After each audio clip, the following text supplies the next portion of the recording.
Breaking news చూస్తున్నాం. చాలా కాలంగా రాజకీయాలకు దూరంగా ఉన్న మాజీ మంత్రి మాకంటి వెంకటేశ్వరరావు తాడేపల్లిగూడెంలో ప్రత్యక్షమయ్యారు. తన సన్నిహిత మిత్రుడు సీనియర్ నేత తోట గోపిని పరామర్శించేందుకు వచ్చిన ఆయన ఈ సందర్భంగా మీడియాతో పలు ఆసక్తికర వ్యాఖ్యలు చేశారు. గతంలో తాడేపల్లిగూడెంలో పనిచేసిన కొందరు ఎమ్మెల్యేలు కేవలం ఫోజులకే పరిమితమయ్యారని, తనతో బంతాట ఆడుకున్నారని ఆయన విమర్శించారు. ప్రస్తుత ఎమ్మెల్యే బొలిశెట్టి శ్రీనివాస్కి అహంకారం లేదని, ఆయన నిరాడంబరంగా ప్రజలకు సేవ చేస్తున్నారని కొనియాడారు. కూటమి ప్రభుత్వంలో పవన్ కళ్యాణ్ పనితీరు, తన సొంత నిధులతో చేస్తున్న సేవా కార్యక్రమాలు అందరికీ ఆదర్శప్రాయమని కితాబునిచ్చారు. కుల ప్రాతిపదికన ఈ ఎన్నికల్లో ఎంపీ సీటు దక్కలేదని, ఒకవేళ పోటీ చేసుంటే 7 లక్షల మెజార్టీతో గెలిచేవాడినని ఆయన ఆత్మవిశ్వాసం వ్యక్తం చేశారు.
దాదాపు చాలా కాలం తర్వాత మా పాత మిత్రులైన తోటగోపి గారిని పరామర్శించడం జరుగుతుందే కాకుండా, అలాగే అన్నిటికన్నా ముఖ్యంగా మా ఎమ్మెల్యే గారు బొలిశెట్టి సీన్ గారు, రఘు గారు, సోమేశ్వర గారు, ఈయన పేరేంటి మీ పేరు, వెంకటేశ్వర గారు, మా సాయిబాబు గారు, శివ, ఇప్పటి నుంచి కాదు మా కుటుంబానికి ఎక్కడన్నా జిల్లాలో కొంతమంది ఎగనెస్ట్ చేసినా, కొంతమంది నాకు ఫర్గా చేసినా, ఈ తాడేపల్లి నియోజకవర్గంలో ఎప్పుడు కూడా నా ఎంపీ కాన్స్టిట్యున్సీలో నిక్కచ్చగా పనిచేసిన వ్యక్తులు ఏమైనా ఉన్నారంటే కొన్ని కుటుంబాల వరకే, నాకున్న అభిమానుల వరకే నేను చెప్పగా. అది కూడా మా నాన్నగారు వేసిన ఫౌండేషన్.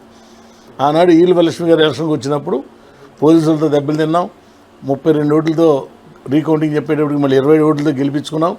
తెలుగుదేశం పార్టీ ప్రపంచంలో ఉన్నప్పుడు నాన్నగారు స్వయంగా మేమందరూ ఈ లోపల వంగవీటి మోహన్ గారు రావటం, మళ్ళీ రీకౌంటింగ్లో 30-27 ఓట్లతో మేము గెలవటం అనేది ఘన చరిత్ర. అది ఎప్పుడు కూడా ఈ తాడిపల్లి నియోజకవర్గం మర్చిపోకూడదు. కాకపోతే కొన్ని కారణాల వల్ల అనేక సార్లు వీళ్ళ కష్టసుఖాలు మేము పంచుకోకపోయినా కుటుంబానికి మాత్రం ఫుల్ అభిమానం. మా జిల్లాలో ఉన్న కాపుల్లో కానీ, ప్రత్యేకంగా ఇతర కులాలస్తులు కానీ, మేము చేసిన సిన్సియర్ రాజకీయం ఈ ప్రపంచంలో కానీ, దేశంలో కానీ, రాష్ట్రంలో ఎవరు చేసి ఉండరు. తాత, తండ్రి, తల్లి. సరే కొన్ని ఏదో క్యాస్ట్ వీటి మీద కొద్దిగా ఇబ్బంది పడినా ఈసారి అయితే మొత్తం ఎంపీగా అయితే నేను 8 లక్షల మెజార్టీ గెలవడమే కాకుండా వీళ్ళందరినీ మా కాన్స్టిట్యున్సీ ప్రజలు కానీ, ఈ జిల్లాల ప్రజలు కానీ, ఢిల్లీ ఎవరు వచ్చినా కూడా మాగన్ బాబు ఇల్లు ఢిల్లీ క్వార్టర్ ఎంపీ అనేది గవర్నమెంట్ బంగ్లా, కానీ అందరూ ఉండేవారు. సో దీని భాగంగా ఇవాళ చాలా రోజులు అయింది. ఇవాళ ఇప్పుడు కూడా ఇప్పుడు దాకా ఎవరు ఇంకా మైక్ ఇవ్వలేదు కూడా మాట్లాడుతున్నాను, కానీ నేను ఇప్పుడు దాకా 2 సంవత్సరాలు అయిపోతుంది. సరే ఏదో కొన్ని కారణాల వలన, కొన్ని ఇబ్బందుల వలన రాలేకపోయినా చేయకపోయినా గోపికను చూడటానికి వచ్చాం.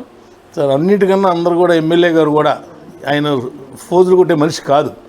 మిగతా వాళ్ళు చాలామందిని చూసా, అమ్మో మాజీలు కానీ వీళ్ళు కానీ అసలు రకరకాలుగా మమ్మల్ని ఫుట్బాల్ ఆడుకునేవారు.